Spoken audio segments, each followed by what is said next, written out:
Hey, we are back with another episode of the Ultimate Weekend News Roundup. JD Gagnon here. I have a guest today, a good friend of mine, Senor Fungibles.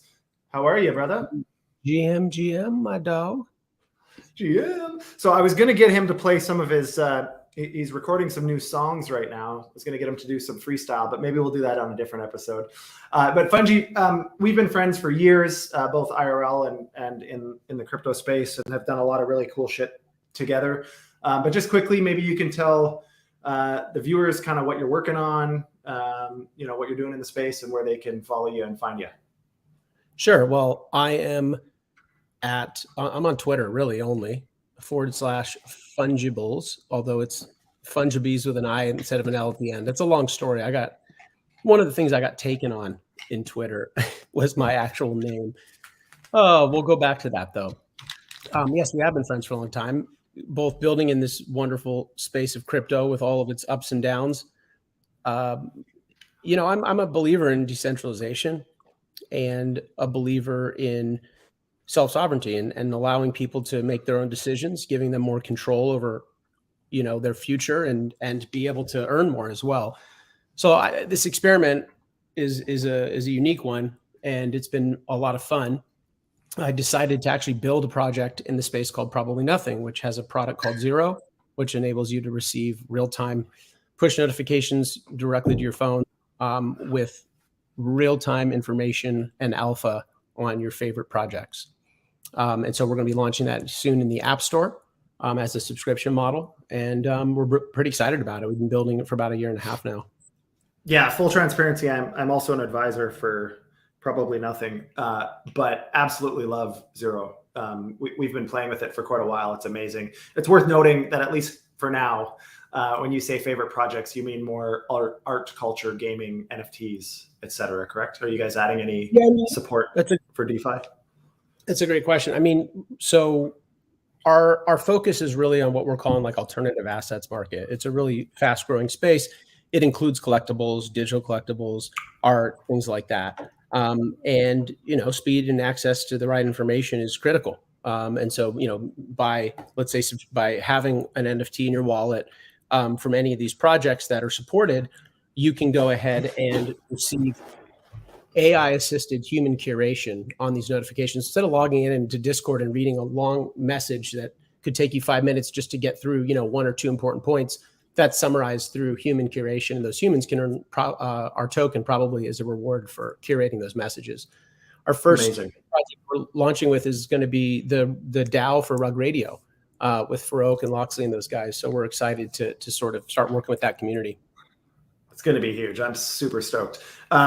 You can go to probablyzero.com and check it out. You can also search on Telegram for Probably Nothing as well. There's a Discord server. I think that's linked from most activity happens on Discord, and I think the link is on probablyzero.com, correct? Probably with zero.com. Beauty. Okay. Well, thank you for that, Sir Fungi. I'm a big fan, so I'm excited to see the public release of the application. Like I said, I've been playing with it for a long time. It's pretty awesome. So I'm a big fan. Anyways, okay. So today we got a whole bunch of shit to talk about. So Mondays on FUD Yourself is always about the weekend roundup, so that we watch the news so you don't have to over the weekend. Go touch grass, hang out with the kids, do whatever it is that you do. I don't know, go to the clubs, whatever. But crypto never sleeps, and so we've got a whole team that pays attention over the weekend. So we've got a few topics to talk about today. We are talking about the Supreme Court victory for Coinbase. We're talking about Bitcoin futures ETF, leveraged Bitcoin futures ETF that was approved. We're talking about a large bank in Brazil and what they're doing. Some stuff coming out of France and some of their asset managers. We're talking about banking risk in the United States.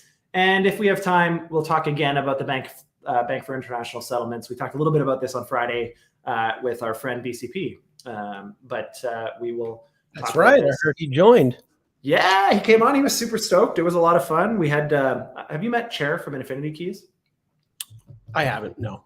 He was on Thursday, and it was man, it's been so much fun having so many guests. So anyways, let's move on. We'll play the quick video here, and then we'll jump on Spaces, and away we fucking go.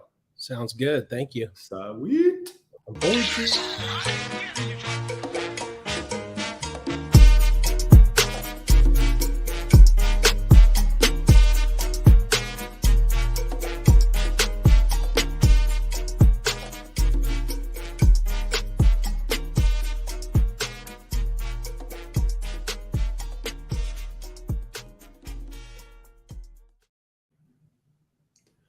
All right. That's a cool video, hey? That is. So what am I doing? Am I unmuting myself here?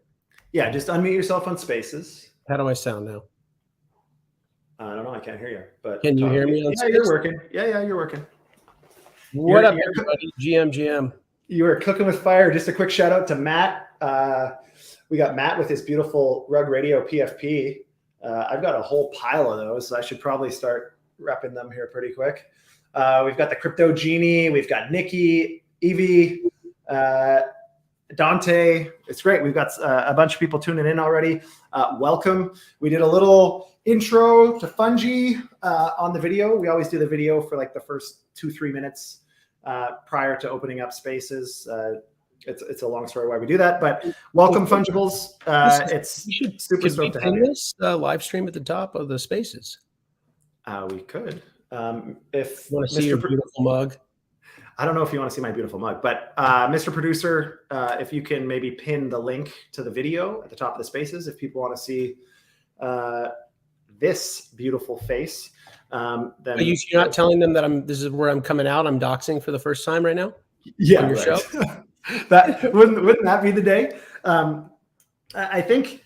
Isn't your whole approach to pseudo-anonymity that you're just trying to prove that it can be done, and that because you don't try that hard to be super secretive, do you?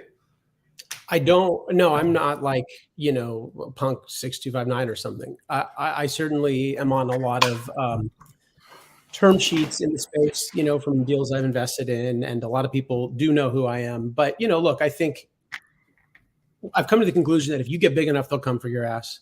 No matter what, and we're only going to have privacy for so much longer before it goes away. So, I mean, I was just looking this other day, like people were using Wi-Fi and AI to see through walls and see where people are. I mean, it's like we're entering, or like my thoughts, they now can generate video from your thoughts of what you're thinking about. So we're getting to some interesting places, and I'd like to keep my pseudonymity for as long as I can. And I also think that,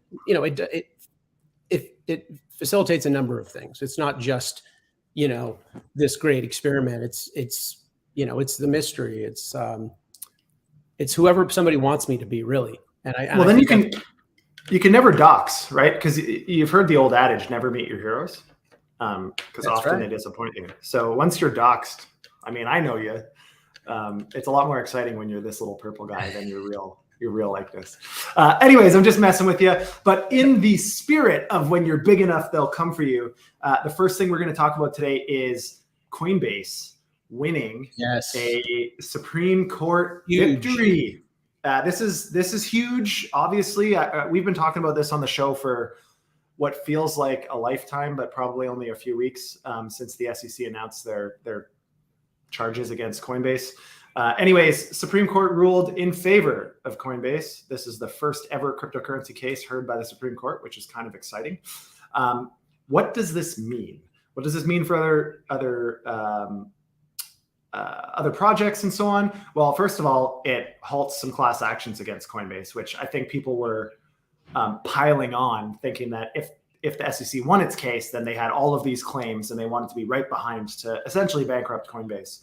And we've been saying for a while that, one of the challenges, if in fact they are successful with their charges with an unregistered securities exchange, is that then everybody that's ever bought an asset from Coinbase can get a refund.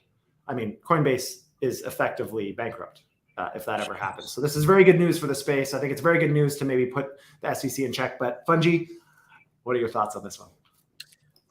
Well, first, it's the Supreme Court giving cryptocurrencies a firm handshake, right? It's telling us this stuff is real. It's covered by our existing laws. And, you know, this is a real big step towards taking cryptocurrency into the mainstream, building trust with people, encouraging more people to hop on board. You know, second, I think it's a win for the idea of decentralization. You know, this decision is respecting the agreements that people, you know, signed up for when they use the platform like Coinbase, right? And, you know, you were mentioning about the terms and conditions. And I think a lot of people don't understand or read those things. But to your point, based upon how they've been written, you know, should this go wrong for Coinbase? Yeah, it's like, as you mentioned, everybody's entitled to a refund, and that's no bueno.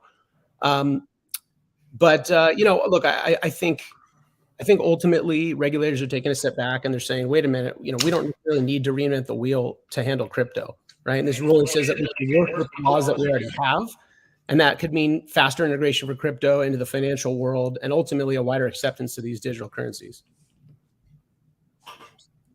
Absolutely, brother. Sorry, my phone was going all bananas here, but I think I figured it out. So yeah, I mean, this is good. I've been, you know, fairly publicly cheering on Armstrong and crew at Coinbase, just because there's only a few entities globally that have the resources and the legal firepower to actually, you know, push back against some of this stuff. Coinbase being one of them, Binance, Ripple, obviously a few others that I think are going to push back, at the very least, get us some darn clarity and hopefully a transition plan, which is kind of what I've been asking for. Not that anybody cares what I ask for, but you know, even if for some reason we determine that Coinbase and the like have been operating according to what will become new U.S. laws, an unregistered securities exchange, there has to be a process to come into compliance in theory, because until now we've had no clear indication that that is the case. And so, and Coinbase, obviously, to their defense, has asked for guidance and input from the SEC for a long time. And over and over. I mean, you imagine how Brian must be just being driven crazy. It's like, he's like, okay, so wait, there's no regulations, but you want me to make these changes. You know, and I've been asking for these regulations over and over again. And, you know, look, I mean, we'll talk about this, I know, towards at some point today, but, you know, CDBCs, right? These are the centralized, you know, banks' digital currencies. This is what the government wants. And this is why they want to push out stuff like Coinbase and these, you know, quote unquote assets that they're seeing, you know, securities that they're talking about versus the, you know, utility, let's say, of the token. Yeah, absolutely. I mean, they're doing a sweep on everything, right? And we saw it. Well, yeah. I'm not going to go down the FTX route just yet, but we've talked a lot about FTX on the show. Obviously, a bit of a stain on the space, but I mean, I'm hopeful he's going to get away, bro.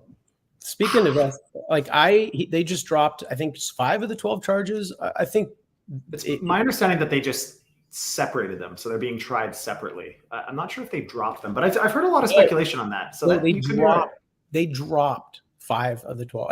I could be not 12, it could be 10. Somebody check me on this, but they dropped them. And not to say that they're not going to persecute the other ones, but still, like, it just, you know, I think he paid off a lot of the right people, and yeah, you know, it's going to piss a lot of people off. Yeah, I mean, okay, so we talked, you know, we talked a little bit about the Coinbase case with the SEC.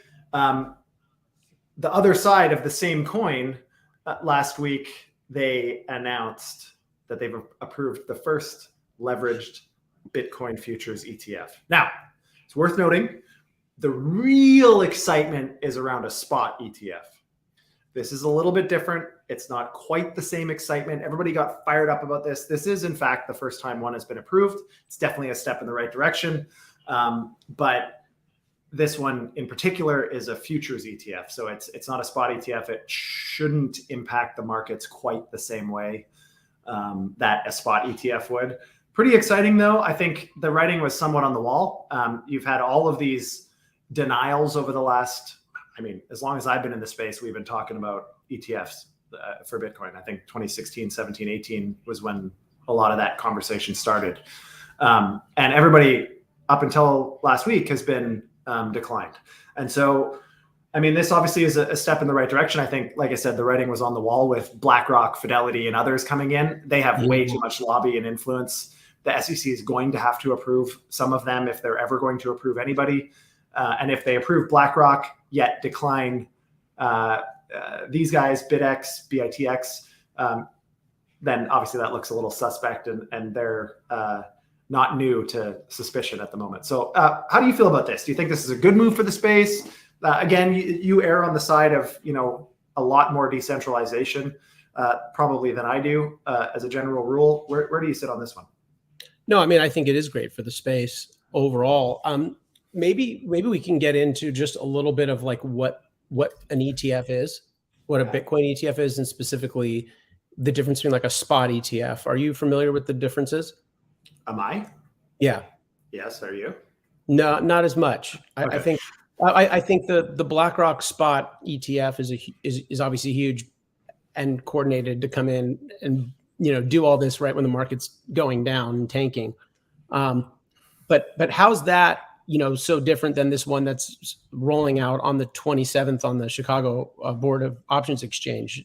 This one that's like you called it, BITX. Yeah, BitX. So it's supposed to launch actually tomorrow, I think, on the CBOE, which is exciting. An ETF, exchange traded fund. What's exciting about an exchange traded fund is it's really low fees, really low barriers to entry. Generally speaking, they can be included in 401ks and IRAs and a whole bunch of other investment products used by TradFi. So it gives exposure and opportunity to a lot of the people that aren't really comfortable with self-custody yet, or aren't really comfortable with understanding how to make transactions on chain or even at centralized exchanges. They don't love the opacity there. This provides opportunity for many mainstream retail and institutional investors in a compliant way to get access to the underlying asset of Bitcoin. So that's exciting. A spot ETF, generally speaking, and there's a lot of nuance here, and I don't want to get too deep into it, but a spot ETF effectively, for every dollar invested in the spot ETF, a dollar of Bitcoin is purchased to offset that. So it's a one-to-one. This is different because it's effectively like a B book, so to speak. I don't know all the specifics on how they applied and what they got approved for and so on, but I believe you can do up to 2x leverage. I'm pretty sure you can do up to 2x leverage. Yeah, I mean, and it's perpetual. It's perpetual futures, so it's effectively it would be equivalent to like B booking in Forex. Sure. Yeah, it's not back one-to-one with the Bitcoin that you just bought as you would in a spot. So some people are scratching their heads. Not everyone's thrilled about this. So like maybe you can give me an example why some people would think that. Why would a leverage product get the green light before a spot ETF would? I think the leverage product is a little bit, there's less moving parts in a sense. They're not as worried about how to get fiat. Effectively, it's numbers on a screen on a computer. Yeah, they're not as worried about the security and the transmission of assets onto and off of the blockchain if that happens. Where's storage and all of that stuff happening? This is more ones and zeros on a computer screen. You're taking a bet on the future price, right? Versus, I'm buying this right now and and actually holding it. Yeah. So I could see how some people might be upset if the spot ETF wasn't built first. But overall, I think like Bitcoin hit what 31,000 a day, notching a 3.4% gain. And then it actually just dumped down to 29,800, I think, in the last hour. Well, which is awesome. Yeah, I was going to say any dip at this point is really interesting because I feel there's such momentum right now with Bitcoin, and clearly it's being pushed down a bit by the macro because we've had this incredible bull run happening with the stock market. Right. But if you looked, here's an amazing stat I read on Reddit this morning. 69%, which is hilarious, by the way, of all Bitcoin, 69% of Bitcoin was held without buying or selling through this entire bear. Which is amazing. Hands, baby. So there is a lot of people that are just realize that this is digital gold and they're holding on to it. And I think all these ETFs, spot ETFs, these types of things are just allowing more access to consumers to jump into crypto. Why wouldn't you want to do, bet on the future price of Bitcoin? I would. I might not get that it's going to, go back to 67,000 by a specific date, but I'm pretty sure it's going up to 40 pretty soon. Yeah, I mean, perpetual futures, it's kind of like longing or shorting on it depends if they're going to allow shorting, but it's just like shorting on it, longing and shorting on any exchange. So it's perpetual in the fact that it settles and continues to roll over in perpetuity. So you can hold a long position. You don't have to set a strike date or any of that stuff. It's perpetual. So if the price goes up, and you have leverage, then your return goes up. If the price goes down and you're long, then obviously with leverage, then it's twice as bad in this particular case if you've gone 2x leverage. I mean, it's a lot different than what we see on like BitMEX. BitMEX is another example of unregulated Bitcoin futures. I don't know if they're regulated now, but they were unregulated for the longest time. And it's a completely different beast, I guess. Like it's 100x leverage. I think at one time they had up to 500x leverage. Like Bitcoin moves, Bitcoin moves $100 or $200, and I mean, your entire account is wiped out. And anyways, so yeah, I've spent a lot of time trading on Gains, Gains.trade, and it's a great platform. You're good friends with Arthur too. So I mean, that's right. I think you've got intimate understanding of BitMEX. But all of that to say, I think it's definitely a step in the right direction for the space. I think it's going to give a hell of a lot more people exposure to Bitcoin as a first version of this in Canada and in other jurisdictions, but in Canada in particular, there's both a Bitcoin and ETF futures, Bitcoin and ETH futures ETF, which has been around for I think almost 2 years. And there's a lot of other jurisdictions that have Bitcoin futures ETFs. Again, I think Singapore and Hong Kong were both made announcements today or on Sunday. I don't have the articles to post here, but maybe we can. Senior producer can put those underneath the video here in one of the comment strings. But all of that to say, it still is very exciting. It's the first of its kind in the U.S., and I think it signals some positive narratives rather than just regulation via enforcement. I think they're starting to approve things. We saw Prometheum a couple of weeks ago, getting a special purpose broker dealer approved. I believe for digital currency custody and other things. Now we're seeing this ETF. I think it's definitely signs that we're maybe heading in the right direction. Okay, let's move off of the US for a minute, and we will turn to our friends in Brazil. Now we've talked a lot about Brazil over the last few weeks because as a Latin American country, they have definitely had their fair share of flip-flopping over crypto in the last 5 years. They've had a couple different governments and so on and so forth, but now they have really leaned into this. And over the weekend, we saw the largest private bank in Brazil, Itaú Unibanco, that is launching effectively what would be equivalent to a broker-dealer here in the US, launching an asset tokenization platform with crypto custody services. This is, again, evidence of maturing of the space. I think of incumbents saying, hey, this isn't going anywhere. So instead of, getting caught with our pants down in a couple of years and wondering how we can save some of our market share, they're starting to participate. And the governments are starting to approve these licenses. Now, this is exciting because it creates a roadmap, in my opinion. It creates a roadmap for subsequent applications to follow. If you can do the same thing that Itaú Unibanco did in Brazil, then you should be able to make an argument that you should be able to participate the same way that they are. And that, to me, is, we're going to see this globally, I think, as jurisdictions are starting to iron out kind of what their regulatory structures may be. And all we can do is hope for the US to get their shit together and do the same. How do you feel about this? Do you pay attention to Brazil at all? Yeah, I think this is interesting. And to your point, it'd be great to see Wells Fargo follow suit.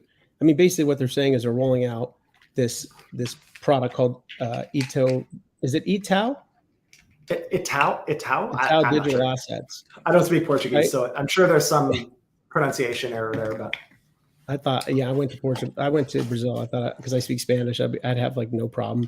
Oh, it yeah, was so no. difficult. It was nothing like I thought. But look, what they're doing is they're turning traditional financial products into tokens, and they're aiming at big fish first, right? The institutional clients, and they're going to open it up for everyday folks. Obviously, this is important. This is what we want to keep seeing. Big banks stepping in, into the fintech scene and coming up with these new digital products, and really onboarding people with digital wallets, right? That's the Right. key. And it's interesting because if you look at these countries, like I'll never forget in Buenos Aires in a cab being able to pay in Bitcoin years ago, and just being Yeah. like, how come, they're so far advanced, in so many ways, when it comes to, let's say, currency. And then you go back to, well, there's a reason why. It's these countries have these crazy inflation events, I was just gonna say, like Brazil right? and Argentina, they're one of their closer neighbors. They've had incredible hyperinflation. They've had a lot of government corruption and spending problems and all of these things. And as a consequence, those societies are saying, hey, like, you guys clearly aren't managing monetary policy properly. It's affecting all of us in a very negative way. We're looking for alternatives, and here we are. I hope this isn't foreshadowing for what will happen in the U.S. in terms of hyperinflation, but I've got my own opinions on what might happen if we don't get spending and entitlements under control here. But I mean, I'm with you, man. I think this is obviously exciting. 16 trillion they expect globally of real world assets to be tokenized. So, I mean, We're talking, in the next 7-ish years. I had to sneeze. Excuse me. Bless you. Thank you, sir. In the next 7-ish years, we're expecting the total AUM for crypto, I suppose, or for blockchain to go up, almost tenfold, or tenfold. What is the total market cap? It's today? Less than a trillion, right? It's 1.2 trillion. So over tenfold in the next 7 years. So just imagine, how many incredible new products will be developed over that time period. Once we get all of these real world assets in different jurisdictions tokenized, there's some incredible sophisticated financial products that can be built on top of them. That's really when you can start. You can really start doing. Go ahead. Sorry. No, that's really kind of what our aim is at Probably Nothing, is the idea that so many real world assets will become digitized and tokenized, and you'll be able to, a token could be an NFT that's used to sort of gate access or track, all the way to, an actual like asset that gets tokenized that represents that asset, that sits, somewhere in a vault. But, I think, I think this is, I think we're in a really interesting place right now where, and you've, how many cycles have you been through now, JD?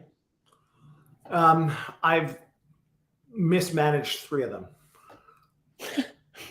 Yeah, it's funny how we get smarter each cycle when we still end up mismanaging. But the third time was supposed to be the charm, but maybe not. You've been through these cycles. You've seen how each one, even though they suck when you're in them, and you hear the FUD and the desperation and people attacking each other. At the end of the day, it's like that's when you're getting closer to getting out of that.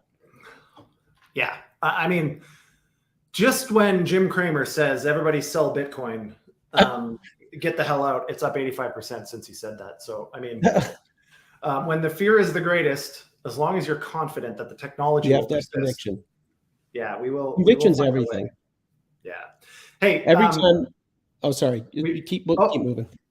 I just want to move along just to one final item. I know we said we were going to talk about France, but we're actually going to come back to U.S. banks, just because I know you've got some interesting experience with the U.S. banking, and specifically fintech and tech banking. You also live on the West Coast somewhere, or ish. and for that reason, I think have a unique perspective on real estate and kind of what's going on over there. So essentially, the acting controller of the currency, the US dollar, has suggested that the US banking system has some significant risks. I don't think this is news to anybody, but what the Fed and others have been saying recently is that, oh, the banking system is safe, it's secure, it's whatever. And I think what many smart people are saying is, wait a second, the banking system currently is stable, but that doesn't mean that we're immune to future issues. And I think the credit markets are starting to show signs of weakness. And a lot of these banks, kind of similar to what happened in 2008 when they were, lending out money with zero down to anybody with a heartbeat. I think some of the banks got a little too excited about the bull market and the money printing that happened over the last little bit.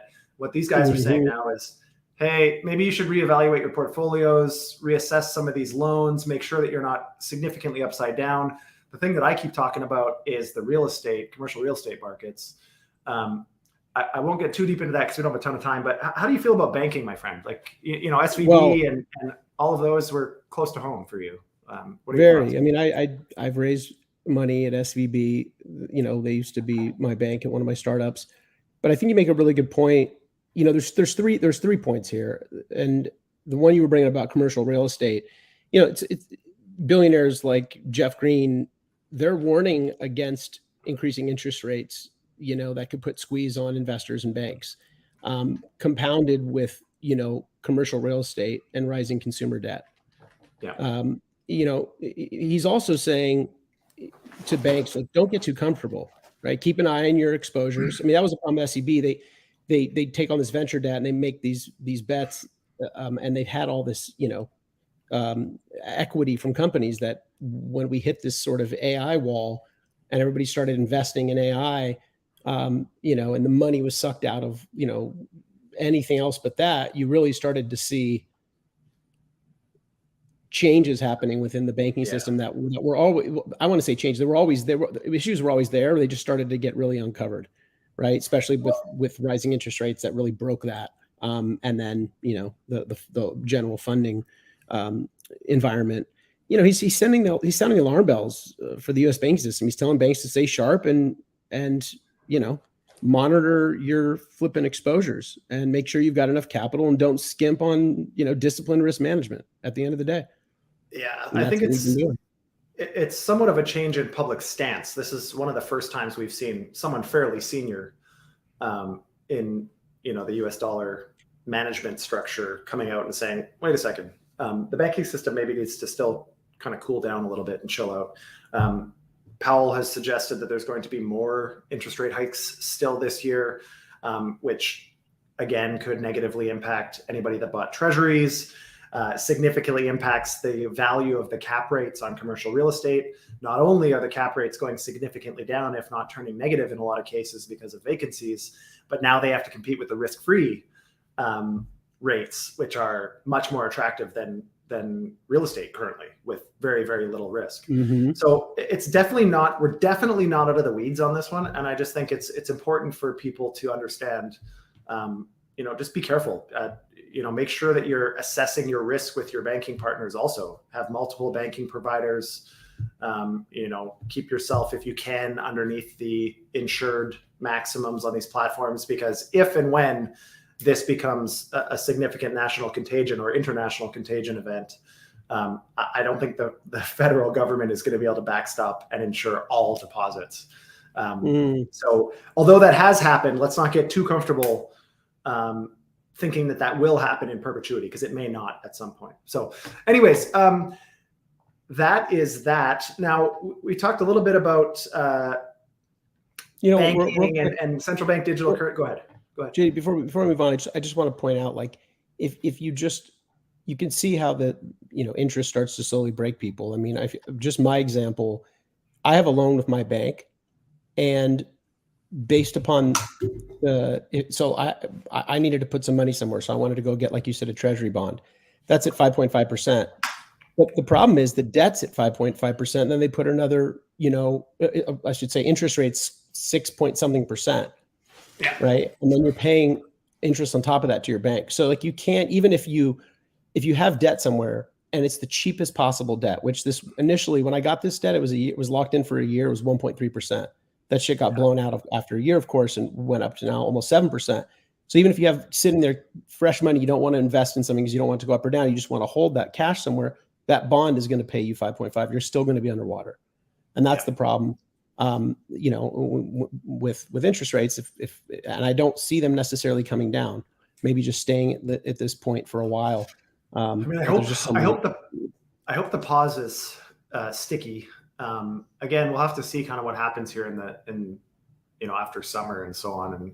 But I mean, earnings have been adjusted for a lot of companies. Like there's a lot of things it's a bloodbath in the tech space. Although, you know, they've been making the layoffs and Wall Street likes what they see. But dude, when you think about like the bloat of these companies, they've got thousands, they don't need that many people. Especially with automation and AI. So we're going to see. Look at what Elon did. Look what Elon did at Twitter. I mean, the cadence of product shipments right now is unfreaking believable. Like they're not only are they building the plane while it's flying, but they're doing it at an incredible clip, and they've done that while reducing their headcount by like 75 to 80%. I mean. And you don't want to bet against Elon. The guy's a machine.